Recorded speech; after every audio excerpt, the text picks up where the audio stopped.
Magandang araw po. Welcome po sa aking channel of 9TV. Patalasasan po. Meron po ba kayong mga properties na napapabayaan or non-performing assets? Plan nyo ibenta pero wala kayong oras sa pagbibenta nito. Kung ito'y pagkakatiwala nyo po sa amin, tawag lang po kayo sa aking numero. Usap po tayo. Gawan ko po ng video for free. Yes, libre po. Wala po kayong babayaran. Tutulungan pa namin kayong mabenta ang inyong property. Kami na po bala sa marketing, sa boosting or paid ads. Even sa tripping, hindi na po kayo mapapagod sa pag-entertain ng mga buyers. Kami na po bala sa lahat. Tawag lang po kayo. Nandito po tayo ngayon sa Santa Rosa, Laguna kung saan meron po tayong bagong video presentation, isang residential property na may lot area na 1,207 square meters. Napakahaba po ng frontage nito, simula po ng video hanggang covered car garage na may automatic roll-up door. Nakakasya po ang 8 sasakyan. Nakabakod na po buong property at meron din pong steel gate sa gitna nito. Ito pong bungalow house ay meron pong 7 bedrooms at may toilet and bath. May powder room, may swimming pool, may pavilion. Kaya possible din po ito maging income generating property kung sakaling i-divert nyo ito sa resort. So yan po yung driveway at yan yung automatic roll-up door at yan po yung two-way cemented road. So mula po dito hanggang dun sa bakod na puti ang frontage ito. Napakahaba po. At yan po yung fence and gate. Then dito po yung entrada. Napakaganda po. Maayos na maayos pa po ang structure nito. Kaya halos wala po kayong papagawa. Kung meron man itong pintura na lang. So mula po dito, napakalaki pa po ng espasyo.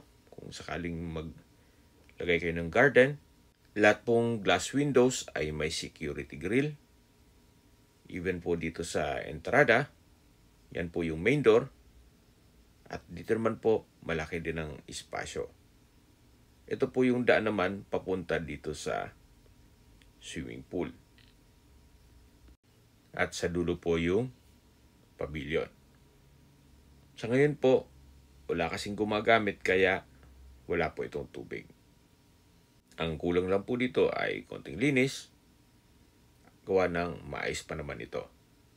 Ganun din po dito sa pavilion. Na kung saan napakalaki po ng espasyo. Kaya pwede nyo po itong gawing resort. At dito naman po yung 30 kitchen. Hanggang sa dulo po yan. Then dito naman po yung pavilion na napakalawak po. At yung natatanong natin na pintuan ay yung banyo. At doon naman sa kabila ay yung pump room para dito sa swimming pool. Mula naman po dito sa pump room, yan po yung kabuuan ng pavilion. At matatanong na natin ang bahay, pati swimming pool. Napakaganda po. Sa mga nag-skip po ng video, summarize ko lang po. Ito pong property ay nasa Santa Rosa, Laguna. At may lot area na 1,207 square meters. Meron po itong mini mansion na may 7 bedrooms with toilet and bath. May powder room, prayer room, swimming pool, pavilion, covered car garage, nakakasya ang 8 sasakyan na may automatic roll-up door, may mga security grill, lahat ng glass windows, then naka-marble flooring, solid wood nara po lahat ng pintuan, pati moldura o molding, at nakabakod na rin po buong property. Tungkol naman po sa dokumento nito, ito po'y titulado. Kaya wala po kayong maging problema sa documentation o sa transfer ng title. Ito po'y nasa loob na isang subdivision na wala namang gaanong restrictions. Kaya wala pong problema kung sakaling gawin nyo itong private resort. Kung ayaw nyo mang magnegosyo at malaking pamilya kayo, maganda rin po ito para sa inyong retirement. Yan po yung balkonahe. At ito naman po yung entrada dito sa gilid ng bahay. Kung saan ito na po yung hallway na naka-marble flooring. Hanggang sa dulo na po yan doon sa may kusina. Check po muna natin itong first bedroom. Napakalaki po ng espasyo. Ito pong bed frame at bedside table. Even yung coffee table ay made of Nara. Then naka-ceiling cove design. May dalawang sliding glass window. Wood parquet. Then meron din pong wardrobe at dresser. Ito pong mga pintuan ay Nara po yan. At meron din pong wooden carved design. Napaganda po. Ang likod po nito ay setback. Kaya meron pa rin pong natural ventilation. Check po natin dito sa walk-in closet. At dito naman po yung shower enclosure. Naka-marble wall. Even itong flooring. Ang ginastusan po ni owner. Dito naman po mayroon pong marble bathroom countertop. At dito po sa dulo ganun din po. From floor to ceiling na marble walls. At yan po yung water closet. Ito naman po yung walk-in closet. From floor to ceiling din yan. At yan po yung wooden carved design na pintuan. At labas po tayo para check natin yung ibang kwarto. Balik po ulit tayo dito sa hallway. Yan po yung way papunta sa swimming pool. Na kung saan galing tayo dyan kanina. At ito naman yung papunta sa living area, dining area, kitchen, hanggang dun sa garahe. Check po natin itong second bedroom. Ito pong pintuan ay naka-Nara wooden carved design. Then napakalaki po ng espasyo. May ceiling cove design, may center lamp. Maayos din ang pintura. Meron pong dalawang sliding glass window with security grill. Nara din po itong bed frame at bedside table, may coffee table, may window type aircon, at may sariling toilet and bath. Naka-marble bathroom countertop. Meron pong water closet, shower enclosure. Hanggang dito po ay from floor to ceiling po ang marble walls. Napakaganda po. So, lalabas po tayo. Napakaganda po ng disenyo nitong pintuan. At yan po, tunghihan nyo po. Sa dulo po ay meron pong wardrobe, may drawer and dresser. Halos same bedroom design. At naka-wood parquet na rin po dito. So, labas po tayo at lipat po tayo dito sa pangatlong kwarto o third bedroom na napaganda rin po ng disenyo nitong Nara wooden door. Sa spasyo, napakalaki po.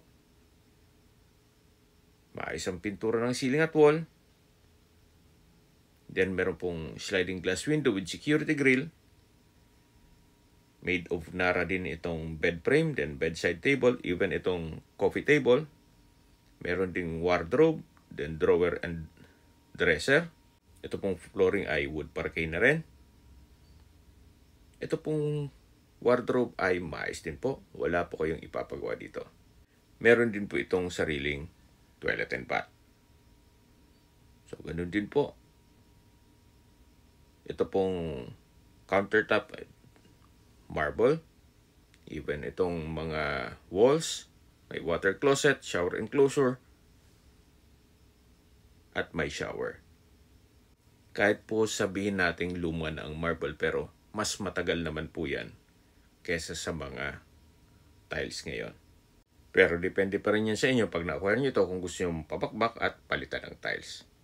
Labas po tayo dito sa pangatlong kwarto. Yan po yung second bedroom, yan ang first bedroom, at ito po yung daan papunta sa swimming pool. Ang gandahan po dito sa property to, kung meron man po kayong mga senior citizen o PWD sa pamilya, kahit along kwarto po, pwede po sa kanila. Ito na po yung fourth bedroom. Ganun din po, napakalaki ng espasyo. Naka-wood parquet itong flooring. May sariling sliding glass window with security grill. May window type aircon, maayos ang ceiling, pati wall. Then made of Nara din itong bed frame, even itong bedside table, pati drawer and dresser. At from floor to ceiling po itong wardrobe. Itong mga pintuan po ay solid wood Nara with carvings. Then meron din po itong sariling toilet and bath. Halos same design lang po nung mga nauna. May bathroom countertop, shower enclosure, at solid po itong marble flooring at walls. Napaganda po. At ito pong toilet fixtures ay maayos din po. Kaya wala naman po kayong ipapagawa dyan. So labas na po tayo. Balik po ulit tayo dito sa hallway. Ulitin ko po, yan po yung papunta sa swimming pool. At yan yung mga kwarto. At dito naman po yung entrada ng bahay o main door. Solid wood Nara po yan. Mula po dyan, mapapansin nyo, maayos ang ceiling, pati itong walls. Mula po dito, matatanaw naman natin ang living area. At dito naman po yung prayer room, na kung saan ito yung naka-marble flooring at malaki naman ang espasyo nito. Naka-ceiling cove design, then sa dulo po ay may window. Pwede rin pong i-convert ito sa office o another room. Depende po sa inyo. Yan po ulit yung main door. Then dito po sa hallway ay marble flooring na rin. So mula po dito, lipat tayo sa living area o salas. Napakaganda po ng disenyo nitong ceiling. Wooden carved na Nara. Napakaganda po. Ginastosan talaga ni owner. At sa spasyo, napakalaki. Marble flooring na rin. Then sa dulo, meron pong malaking sliding glass windows with security grill. Ito pong mga sofa o sala set ay made of Nara.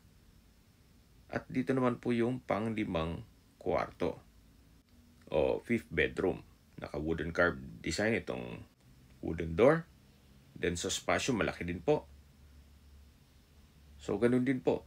Meron po itong dalawang bedside table, bed frame, coffee table, na made of Nara, maayos ang ceiling, pati walls, na wood parquet, meron pong wardrobe, at drawer and dresser made of Nara.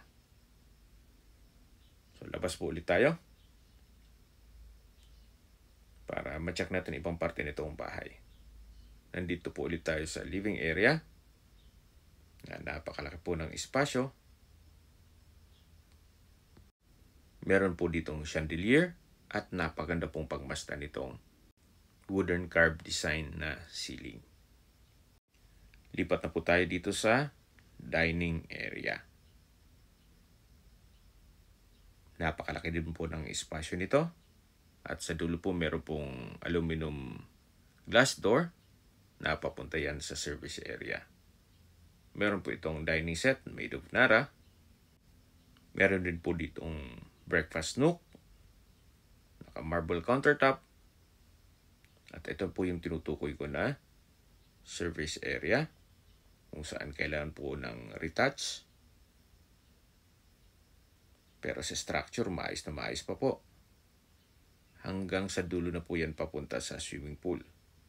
Dito po sa side, pwede pong gawing upuan. At yan po yung mga bintana o windows ng mga kwarto. Balik po ulit tayo dito sa loob. Yan po yung dining set. At meron din pong ceiling cove design. Ito pong structure, maayos. May wall-mounted cabinet. At sa spasyo naman po, napakalaki na itong spasyo nitong formal kitchen. May kitchen drawer, range hood, spasyo ng gas range. Meron pong kitchen drawers and cabinets. Dito naman po yung double stainless sink with faucet. Meron din po itong kitchen window na napakalaki po. At yan po naman yung access door papunta sa garahe o covered car garage na galing na tayo dito kanina. At mula po dito, sa dulo po ay meron pong maid's quarter o maid's room. At yan po yung automatic na roll-up door. Balik po ulit tayo dito sa loob at check natin yung pang-anim na kwarto. Mula po dito sa living area, ito po yung last bedroom, kung saan napakalaki din po ng espasyo nito. Meron pong dalawang window glass, maayos din ang ceiling, pati walls, at may access door po ito papunta dito sa harapan ng bahay. Ito po yung tinutukoy ko na pwedeng gawing garden. At sa likod niyan yung garahe. At yan naman po yung main door. So balik ulit tayo dito sa loob. Naka-marble flooring na rin po ito. Then solid wood nara itong pintuan. At dito po sa labas ay meron pong common toilet and bath, na kung saan ito yung naka-marble walls at bathroom window. So ito po ulit yung dulo ng hallway. Yan po yung living area, dito yung dining area at formal kitchen, na kung saan galing na po tayo dito kanina. Balik po ulit tayo dito sa labas. Yan po, tunghayan nyo po itong kabuuan ng property. At habang pinagmamasdan nyo po ito, pag-usapan na natin ang distance, location at travel time. Mula po sa City Hall ng Santa Rosa at public market, even sa schools gaya ng Polytechnic University of the Philippines, ang distance is 1.1 kilometer at ang travel time is 5 minutes. Mula naman po sa Our Lady of Fatima University, ang distance is 2.9 kilometers at ang travel time is 9 minutes. Mula naman po sa Santa Rosa Community Hospital, ang distance is 1.4 kilometers at ang travel time is 6 minutes. Yan po yung lagi kong binabanggit sa aking video na dapat nyo i-consider sa paghanap ng property, yung meron pong malapit na hospital. Hindi ko naman po sinasabing sakitin kayo. Yan naman po ay for emergency purpose lang naman. At mula naman po sa South Luzon Expressway Santa Rosa exit, ang distance is 6.4 kilometers at ang travel time is 19 minutes. Mula naman po sa Manila o sa airport, ang distance is 31 kilometers at ang travel time is 1 hour and 15 minutes. Okay, sa presyo na po tayo. Binebenta po ito ni owner sa halagang 20 million pesos, which is fair deal na rin. Sa laki nitong lupa, o sa lupa pa lang, medyo may lasa na ang presyo. At tungkol naman sa building, maayos pa naman, pati structure, even yung swimming pool, fair deal na rin po. Gawa ng, pag nagpagawa po kayo ng ganitong kalaking bahay, kasama swimming pool, malamang hindi po aabot ang 20 million ninyo. Yan naman po ay opinion ko lang naman. So, depende pa rin yan sa assessment nyo dito sa property. Okay, given na yung luma na, pero maayos pa naman po ito. Kung bibili ka lang naman ng mga brand new na bahay na 200 square meters na worth 15 million, abay, dito na po ako sa 1,207 square meters na mini mansion with swimming pool. Kung may mga katanungan po kayo, tawag lang po kayo sa aking numero. At sa mga kababayan naman natin na sa ibang bansa, meron po akong Telegram. Sa mga iPhone user naman, may iMessage. Meron din pong Imo, Skype, Viber at WhatsApp. Same number lang po, 0917-316-3399. Sa mga nagtatong naman po ng aming Facebook, meron po aming Facebook page na Nov9TV at Facebook Reels video. Meron din pong TikTok at Instagram. May ibang YouTube channel kami, gaya ng The Nov9TV channel at Nov9TV Listings. Sana po naibigyan yung aming video presentation. Paki-like and subscribe na lang po sa aking channel para ma-update din po kayo sa aking future listings. Kung sakali po hanap nyo yung mas malaking sukat ng lupa, meron din po kami ibang listings na pwede nyong pagpilian. Huwag po kayong mag-atubiling tumawag sa amin, then let us know your budget para malaman namin kung anong property pwede namin alok sa inyo. Sa lahat pong viewers, subscriber at nagtiwala po sa amin, salamat po sa suporta. Ingat po kayo lagi at yung pamilya. Maraming salamat po.